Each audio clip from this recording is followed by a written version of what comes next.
Donc on va commencer. Bonjour à tous et bienvenue à ce premier volet du séminaire corps scanné, corps interfacé. Il s'agit là donc d'une première rencontre à laquelle succéderont plusieurs rendez-vous qui vont s'étendre normalement 2017, 2018, peut-être plus. Le but de ce séminaire sera d'une part, donc c'est un séminaire de recherche, donc vos interventions sont les bienvenues également. Sera d'une part de lancer des pistes de réflexion autour de cette relation toute particulière entre le corps et les technologies électronumériques. On m'entend pas ? Plus loin, oui voilà, ça serait mieux. Ouais.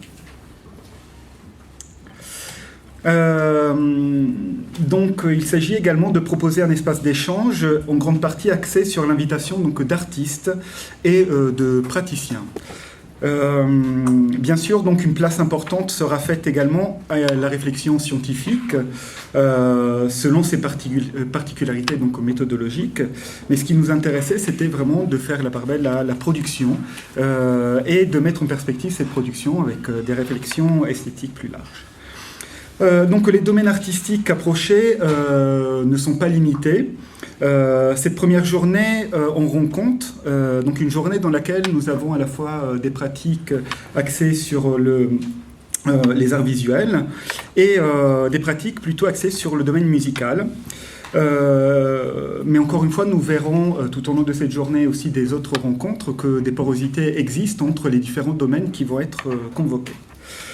C'est par ailleurs l'une des spécificités de l'axe de recherche qui porte ce projet, qui est l'axe IFORM, Arts et pratiques du numérique, qui est un axe transversal du laboratoire CIREC. L'une de ses particularités est en effet de fédérer divers champs disciplinaires tels que la musicologie, ici présentée par Laurent Potier, et les arts visuels, mais également l'informatique appliquée ainsi que la muséographie. Cela à partir d'un dénominateur commun qui est l'utilisation des technologies numériques, de l'informatique. Ainsi, cette première journée se veut d'une certaine manière un peu plus généraliste, car les interventions qui vont avoir lieu ne vont pas être réunies sous un chapeau ou sous une thématique générale, à part les notions effectivement de corps scanné et de corps interfacé. Les autres rencontres vont être plus spécifiques au niveau notionnel. Au niveau des interventions, nous assisterons à plusieurs présentations. Il s'agira dans un premier temps avec Laurent Potier à mes côtés de faire une présentation des intentions du séminaire. Puis nous aurons le couple d'artistes Scénocosme formé par Grégory Lasserre et Anaïs Met-Den-Angst. Qui nous présenteront un travail, leur travail autour de la thématique sens augmenté. Puis cet après-midi, après une pause, nous laisserons la parole à Christophe Le Breton, qui est ingénieur et réalisateur d'informatique musicale au GRAM. Le GRAM, pour ceux qui ne connaissent pas, est le Centre national de création musicale de Lyon. Il nous parlera plus particulièrement de la captation du geste, ses espaces et ses degrés de liberté. Puis nous sera présenté le travail de l'ensemble électroacoustique Arzoid, plus précisément un travail particulier avec Udom Soutamavon, ancien étudiant du Master RIM, réalisateur en informatique musicale de Saint-Étienne.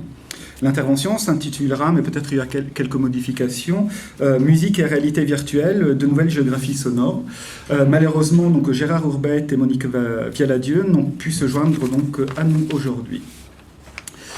Vous m'excuserez, la première présentation va être peut-être un peu lourde, elle va prendre une forme peut-être écrite et un peu universitaire. Vous m'arrêtez si je vais trop vite et on pourra en discuter après l'intervention. Prenons les deux intitulés, corps scanné, corps interfacé. Nous avons ici deux propositions et trois termes qui sont le corps, corps, scanné et interfacé. Ou si nous prenons les nominatifs, nous avons corps, scan et interface. Pourquoi avoir choisi cette polarité de proposition? Pourquoi proposer une sorte de séparation entre deux actions opérées par les technologies donc sur le corps? À savoir donc son analyse pas à pas, son scan, donc d'une part, puis sa mise en contact, son interfaçage avec la machine. Donc nous avons deux propositions, à la fois donc la mise en donc le scan, donc l'analyse pas à pas, et de l'autre l'interface, donc le contact direct avec l'interface et le corps. Si d'une part donc la relation établie entre corps et machine ne suppose pas nécessairement une interaction, lorsqu'on scanne quelque chose, on n'interagit pas, le corps n'interagit pas forcément avec la chose qui le scanne. De l'autre, l'interfaçage, on soupçonne une. Bien sûr, donc les choses peuvent être ne sont pas si simples que ça. Si nous prenons par exemple ici une œuvre interactive par interfaçage qui est donc Myriam Gourfink Contraindre, donc une pièce chorégraphique interactive sur laquelle Laurent Potier a par ailleurs travaillé.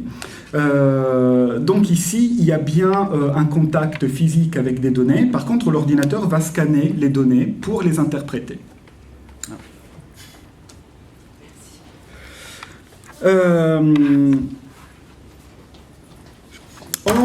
Donc il y a capture gestuelle, donc les capteurs captent des informations et l'ordinateur, par balayage, va scanner ces données. Or, ce scan, ce balayage, est principalement effectué non sur la zone de contact du corps, mais par l'ordinateur, donc sur la récupération des données produites par l'interfaçage qui les relie. En d'autres termes, il me semble ici que le scan s'opère de manière indirecte. Il y a donc une différence de degré entre le balayage systématique des données récupérées par un capteur et ceci, à savoir le scan corporel opéré par un scanner de type IRM ou imagerie par résonance magnétique. Donc aussi, d'une part, dans le cas de la capture tactile, il y a un contact épidermique de la surface.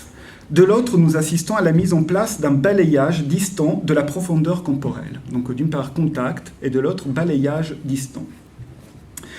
Si d'une part il y a échange épidermique, de l'autre il y a d'une certaine manière désubstantialisation et transparence du corps, regardée par l'appareillage technologique.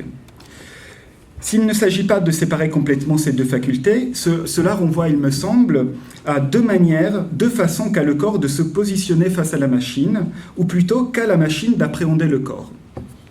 Car c'est bien la machine qui agit ici, d'où cette forme passive des deux propositions, donc corps scanné et corps interfacé.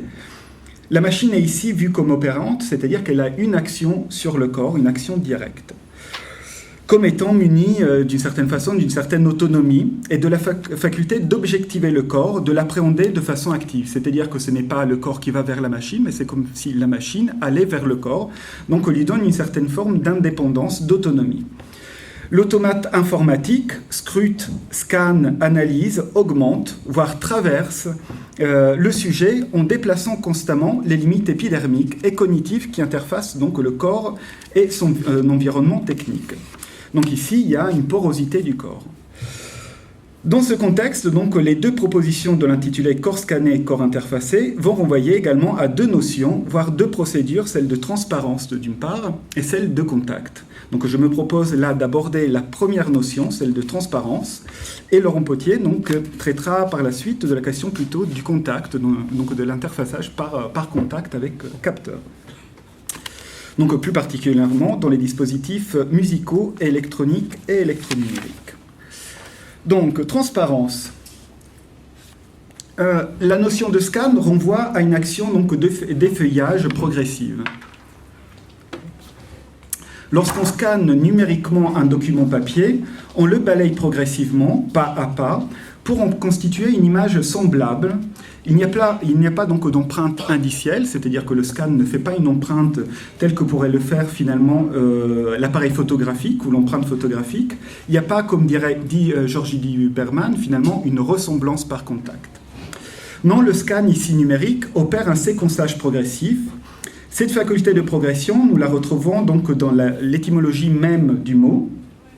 qui veut dire donc de l'ancien français donc escandir, monter pas à pas, du latin également scander et scando, qui est dérivé également du grec scandalum. Donc nous avons d'une part donc esconder, escalader, c'est-à-dire que le scan permet d'avoir une action progressive qui est liée à une ascension. Mais en même temps, la forme grecque, donc scandalum, qui veut dire cette fois-ci trébucher, ou la chose qui fait trébucher, donc nous mène vers le bas, donc vers la profondeur. Donc d'une certaine manière, escandir est lié à une progression, donc pas à pas, et scandalum nous donne un rapport finalement avec la profondeur. Scanner un corps, scanner un organe, c'est bien dépasser cette couche épidermique pour accéder à une visibilité plus profonde, donc déliée de toute opacité et solidité. D'une part, nous avons progression, scan progressif, mais en même temps, on dépasse la limite épidermique, donc on rentre en profondeur. Donc les deux acceptions finalement, à la fois donc de l'ancien français, latin et grec, sont ici mises en œuvre. À la fois progression, mais en même temps creusement. La machine donc traverse les différentes couches épidermiques, organiques, sans résistance aucune, afin d'en dévoiler la profondeur.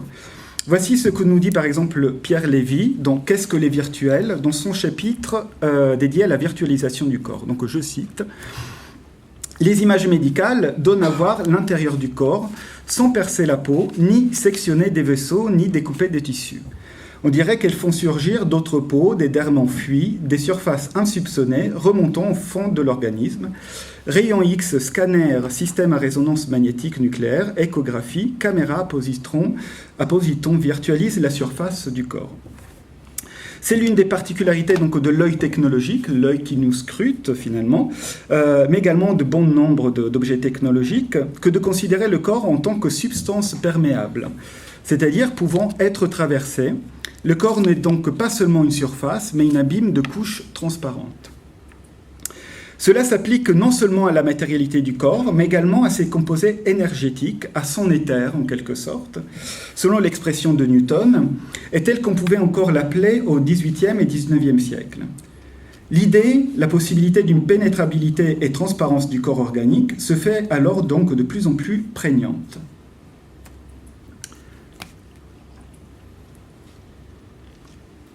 Donc depuis, on fait un pas historique en arrière, chronologique. On arrive donc à peu près au XVIIe siècle, donc depuis la maîtrise de l'électricité. Donc depuis la maîtrise de l'électricité, le rapport entre homme et appareillage technique s'est souvent appuyé sur l'idée d'un dépassement de l'idée du corps en tant que simple sac d'organes délimité par la seule surface épidermique. La relation homme-machine s'est alors régulièrement établie sur l'idée d'un dépassement énergétique du corps et de la possibilité d'un réel rapport de transduction éthérée. Nous pouvons plus précisément situer ce phénomène à la fin du XVIIIe siècle autour des recherches sur le magnétisme animal ou magnétisme vital de Franz Anton Mesmer.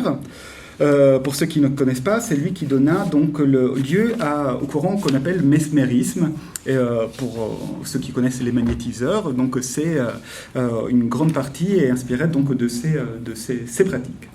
Donc le magnétisme animal est l'idée selon laquelle les corps biologiques fonctionnent sur le mode de l'échange électromagnétique, ce qui est acquis aujourd'hui, mais qui était un fait nouveau à cette période.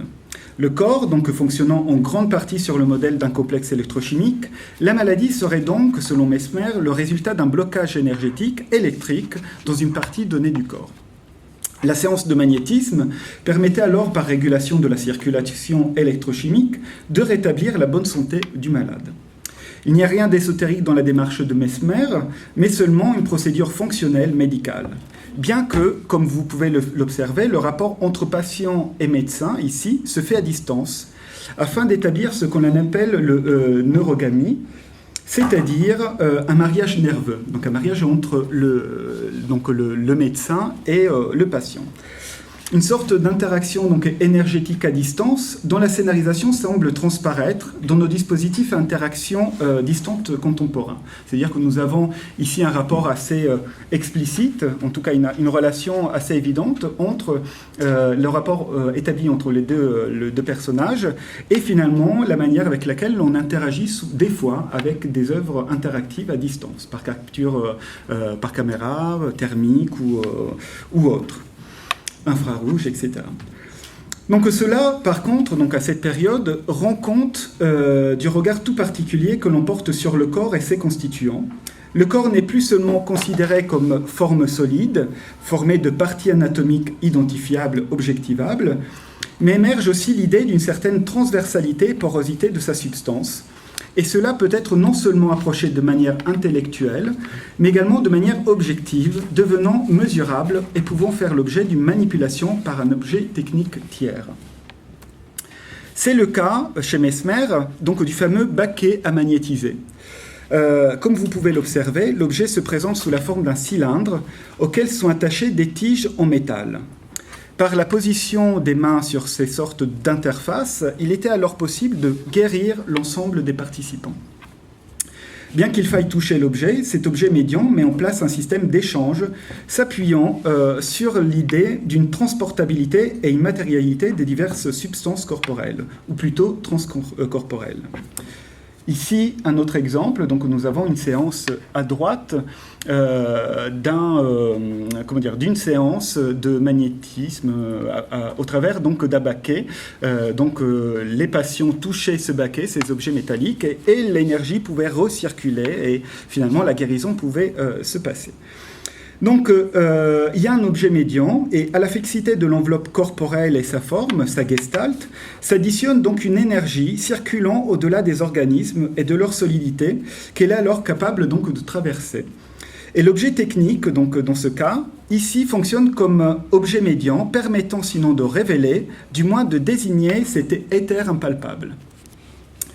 Cela n'est pas sans rapport donc, à la même période avec la notion, donc, l'émergence de la notion de téléprésence ou présence à distance qui apparaît donc à cette période. C'est au XIXe siècle, effectivement, qu'apparaissent les premiers appareils destinés à transporter en temps réel certains des attributs sensoriels du corps. C'est le cas du téléphone de Alexander Graham Bell, datant de 1876, qui, en plus, outre à être destiné au transport et à la réception de la voix, était également porteur d'un autre projet, celui plus ésotérique, d'entendre les voix des défunts. Donc, pour Bell, on pouvait entendre effectivement la voix des morts. La téléprésence, comme la télépathie, la télékinésie ou la téléportation, partageait un même imaginaire, celui de la transportation de l'éthéré ou par l'éthéré, l'impalpable, l'organiquement et matériellement donc inconsistant. Et de nombreux objets techniques imaginés à cette époque ont cette vocation à la fois scientifique, ésotérique, magique. Nous avons par exemple donc, le téléchromophotophonothétroscope, qui était, je cite ici le comte Didier de Choucy dans son roman Inis, qui était une succession presque synoptique d'épreuves photographiques instantanées qui reproduisaient électriquement la figure, la parole, le geste d'une personne absente avec une vérité qui équivaut à la présence et qui contribue moins une image qu'une apparition, donc qui constitue moins une image qu'une apparition, un dédoublement de la personne de l'absent. Donc ici, nous sommes finalement à la fin du XIXe siècle et nous avons déjà l'imagination, on imagine déjà des objets technologiques qui permettent de présenter à distance en fait le corps. Ou voici à droite donc, un télégraphe céleste datant de 1853 qui permettait de communiquer donc, avec les esprits et avec les esprits des personnes qui étaient en relation avec cet objet. Dans ces objets à la fois réels ou imaginaires, à chaque fois le corps déborde de sa simple matérialité et l'immatérialité, la transparence matérielle, deviennent ses modes d'action. Je vous renvoie à ce sujet au travail mené par l'équipe du projet Média Medium, composé par Jeff Guess, Gwenola Wagon, Jean-Louis Boissier, Stéphane Desgoutin, Jean-Noël Lafargue et plein d'autres. Donc ici, vous avez le lien. Je vous invite vivement à aller consulter donc, ce lien. Il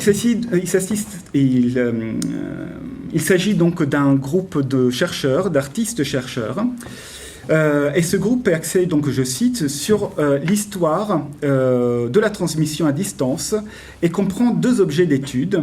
Premièrement, donc, toute une série d'objets techniques, de machines et d'appareillages actualisés ou simplement imaginés qui ont comme principe fondateur le transport d'informations. Et deuxièmement, des phénomènes beaucoup plus mystérieux et moins connus, tels que la télépathie, la télékinésie ou la téléportation.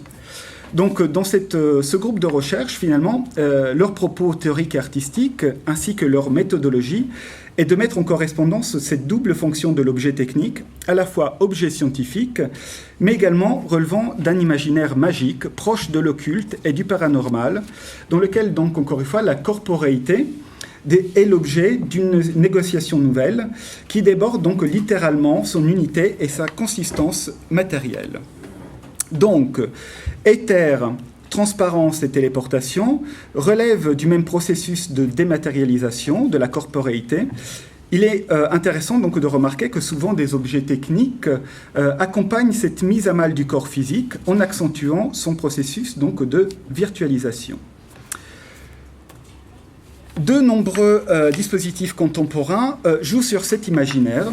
Je vais ici en citer quelques-uns. Dans ces cas, la figure du balayage et de la stratification couche par couche est une métaphore régulièrement utilisée donc dans le monde des arts technologiques.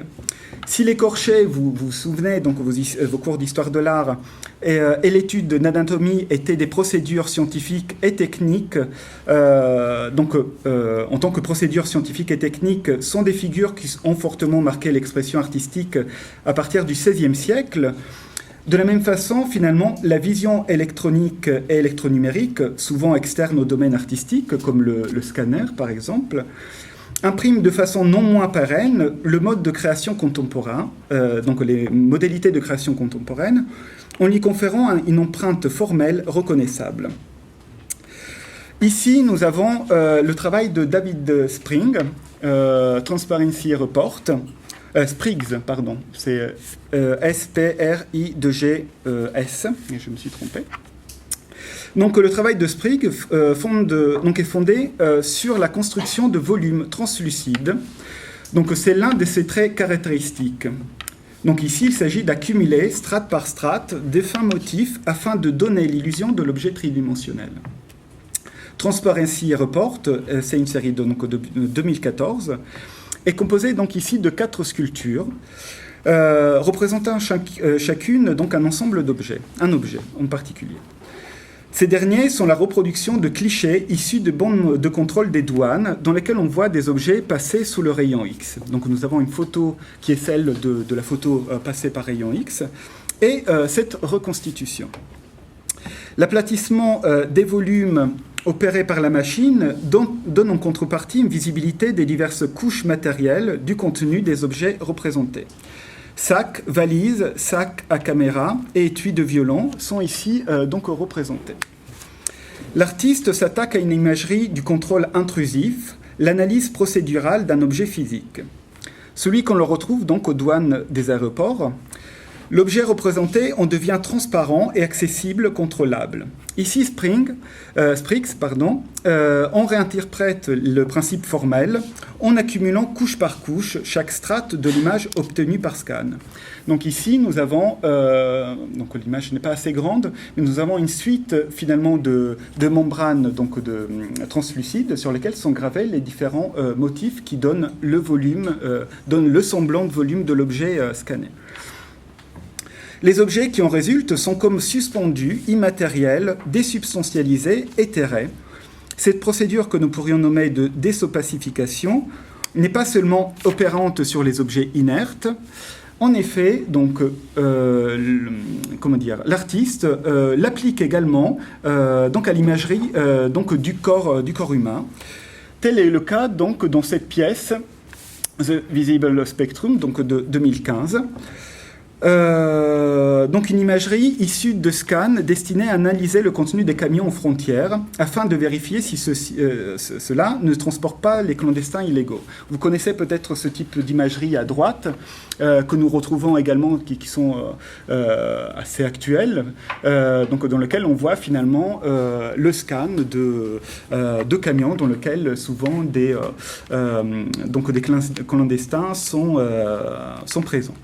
Il y a pas mal d'images qui ont tourné il y a quelques années et certains artistes se sont attaqués également à cette imagerie. Donc, dont David Sprigg.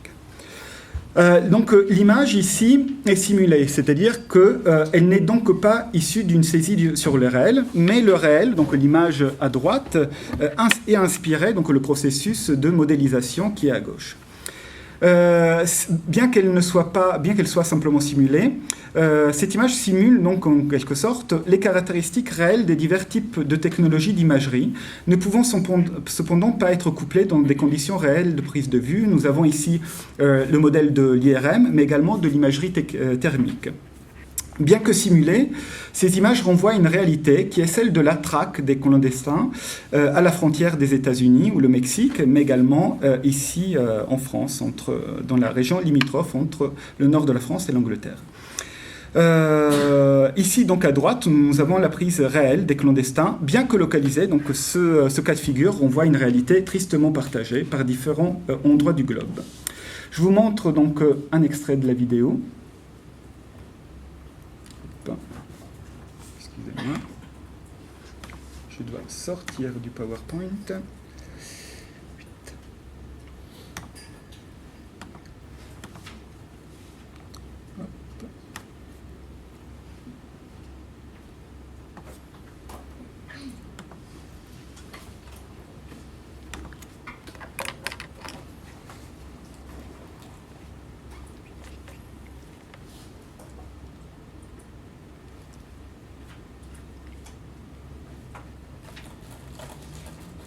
Donc voici... Ah, je pense que la boucle est un peu petite. Donc nous avons différentes modélisations et on voit finalement les corps qui sont ici représentés par une sorte de représentation thermique. Donc nous avons une transparence de l'objet qui permet d'accéder à une autre typologie de transparence qui est celle du corps. Donc ici le modèle finalement de figuration du scan ou de l'IRM sont des modèles pour représenter le corps selon donc dans sa transparence et dans des modalités de visibilité différentes. Hop.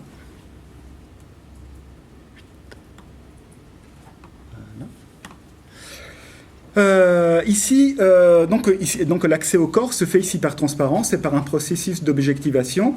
Comme les objets contenus dans les récipients précédents, le corps est ici dévoilé par le genre intrusif de l'objet technique. Ici, nous avons une autre pièce, donc Functional Portrait, de Marta de Menezes. L'artiste ici réalise ce qu'on appelle des portraits fonctionnels. Le dispositif réalisé en 2002 permet de coupler l'imagerie photographique de la personne avec son activité cérébrale, analysée par IRM fonctionnel. Donc nous avons une reproduction d'un portrait à gauche. Le cerveau du sujet est scanné pendant que celui-ci effectue une tâche donnée. Par exemple, l'activité cérébrale de l'artiste est représentée pendant que celle-ci dessine à l'intérieur du scanner. Le portrait du docteur Patricia Figueiredo, qui est le médecin qui a aidé à faire ces scans, est réalisé quant à lui pendant que celle-ci joue du piano. Au portrait donc physionomique, ici, s'ajoutent par superposition les activités fonctionnelles de la personne. Et c'est ça qui est également intéressant, car si le principe de transparence tend à ouvrir le corps à la déambulation, à l'intrusion libre, au dépassement des organes, à leur limitation spatiale, l'intrusion dans le cerveau représente également une activité forte et à forte portée symbolique. Traverser le cerveau, ce n'est pas seulement scruter son organisation organique, ses plis et ses volutes. Le cerveau est le siège de la pensée, et s'y introduire, c'est par la même occasion avoir la possibilité d'en extraire la pensée. À cet égard, voici une autre expérience de reconstitution de l'activité du cerveau, réalisée en 2011 à Berkeley. À gauche, l'on voit l'image regardée par le sujet. À droite, celle déduite numériquement après capture et traitement IRM. On renoue en quelque sorte ici avec l'idée fantasmée de la téléprésence, de la télépathie abordée plus haut. C'est-à-dire qu'ici, on a accès finalement à ce que voit le cerveau. On a une reconstitution, une remodélisation. Nous voyons que c'est encore dans des balbutiements. Mais finalement, on peut voir l'image que regarde le sujet en analysant le comportement donc, de son cerveau, son activité cérébrale.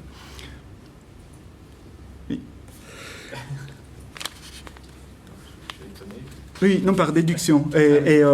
Par déduction, là, ça doit être par rapport et confrontation, parce qu'on voit des images effectivement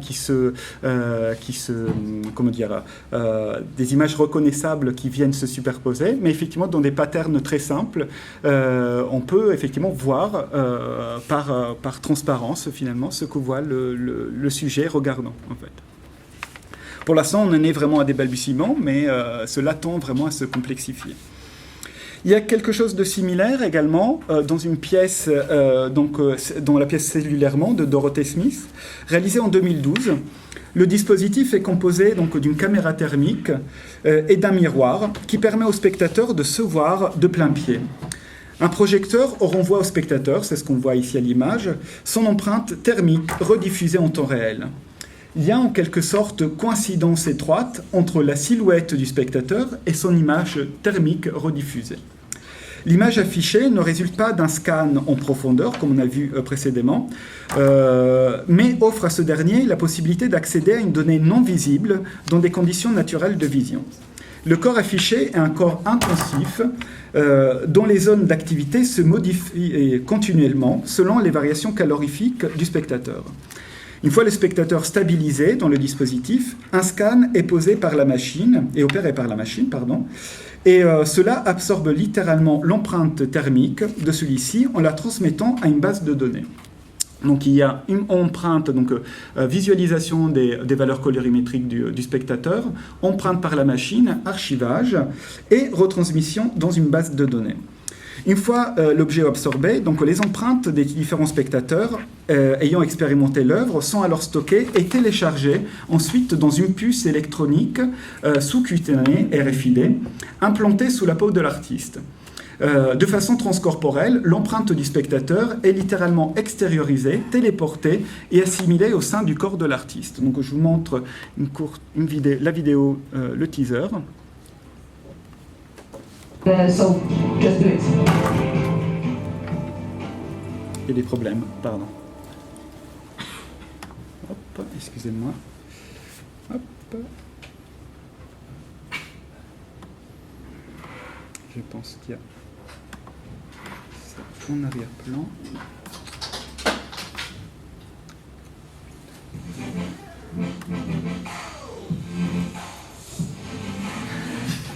Magnifique. Je ne sais pas, la machine prend le contrôle. Alors, voyons.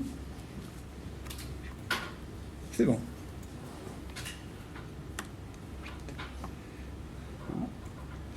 Et on a donc le dispositif de Dorothy Smith.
le temps d'aller forcément plus loin.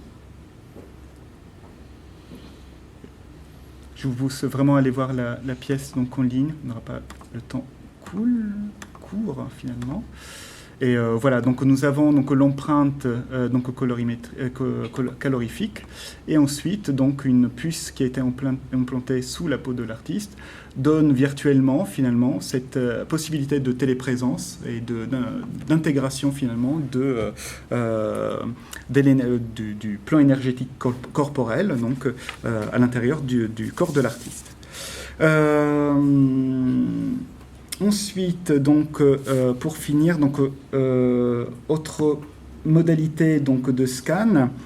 Donc, à cette vision intensive et par transversalité de l'approche corporelle, s'ajoute également un processus de scan par molécularisation. C'est le principe que tout le monde connaît, donc propre aux technologies Kinect. La caméra ici projette sur la surface des objets qui se trouvent face à elle une multitude de points afin d'en déduire la forme et surtout la profondeur. Il y a une sorte de virtualisation de l'espace sensible par la fabrication d'une image pointilliste dans laquelle chaque point renvoie à une coordonnée précise dans l'espace. Si les points ne peuvent traverser les sujets, comme pourrait le faire l'IRM, le balayage systématique permet d'abstraire les sujets en leur attribuant une identité et un squelette virtuel. Ce squelette pourra alors être interfacé avec donc des contenus divers. Le corps est ici introduit au sein d'un système de coordonnées abstrait, mais qui correspond à une coïncidence avec l'espace réel du sujet. Cette coïncidence permet au corps de l'utilisateur d'être simultanément dans l'espace réel et dans cet espace simulé. L'image qui en est déduite est une image point par point qui rend compte de certaines modalités d'appréhension donc de la perception de la machine, c'est-à-dire le principe de molécularisation. Cela, donc je vais conclure ici, avec ça, cela ne permet pas simplement une reproduction finalement de la face du sujet, mais également une virtualisation de l'espace finalement dans lequel ces objets sont introduits. En effet, donc l'image qui en découle ne représente pas seulement une empreinte fidèle du sujet, mais en virtualisant celui-ci, on autonomise les possibles. Cette autonomie permet non seulement de montrer le visible de l'image saisie par l'objet technique, mais également d'en déduire des chaînons manquants, voire d'en inventer de nouveaux. Tel est le cas, par exemple, lorsque la caméra virtuelle tourne, par exemple, autour d'un sujet. Par exemple, ici, avec un clip donc, de Radiohead, House of Cards. Nous avons donc Tom York, qui est donc, le chanteur du groupe, qui a été scanné par une Kinect donc, de face. Mais une fois virtualisé, donc, ce corps, ce visage, ce portrait, peut faire l'objet finalement comment dire, nous pouvons naviguer, une caméra virtuelle peut tourner autour de ce corps, de ce visage. Finalement, en quelque sorte, le visage qui est empreint à un certain moment de face donne une certaine virtualité, une certaine possibilité de navigation. C'est-à-dire qu'une fois virtualisé, donc on peut encore une fois, tourner autour. Nous retrouvons ceci donc, dans le travail de Golan Levin, ici. Transparence et potentialité se retrouvent ici au sein d'une même structure, d'un même modèle formalisé. Transparence, car l'image du sujet ne repose pas sur la réticulation apparente de points répondant à des coordonnées spatiales précises, mais ne se structure pas donc sur des vraies et propres zones d'opacité. Entre les points, ici, il y a effectivement le vide. Derrière et avant, encore le vide, mais il y a une potentialité car l'image qui est déduite ne se réduit pas à sa seule frontalité, comme je le disais, la caméra virtuelle peut tourner autour du sujet alors que cela n'a pas été enregistré. Le corps scanné, ici une image qui s'autonomise, donc une sorte d'image fantomatique, détachée de son sujet ni objet, mais un intermédiaire, un corps en quelque sorte fantomatique. Pour reprendre donc les mots de Gilbert de Simondon, c'est du numineux, c'est-à-dire un mi-chemin entre l'objectif et le subjectif. Et cela renvoie encore une fois, donc je vais conclure là-dessus, au fantôme, à la croyance du fantôme, au spectral, car comme l'indique encore Simondon, la croyance au fantôme et au spectre est peut-être un vestige dégradé de la relation au lumineux, mais il traduit bien et concrétise cet aspect de relative extériorité de l'image, et c'est le cas ici. Toute image forte est en quelque sorte dénouée d'un pouvoir fantomatique, donc elle est douée d'un pouvoir fantomatique, car elle peut se surimposer au monde de la représentation objective et de la situation présente comme un fantôme dit passer au travers des murailles. Et appareiller donc le corps, c'est souvent lui donner cette possibilité de transparence, cette possibilité de traverser des murailles, et par ce fait de devenir une image potentielle. Je vais conclure ici. Merci.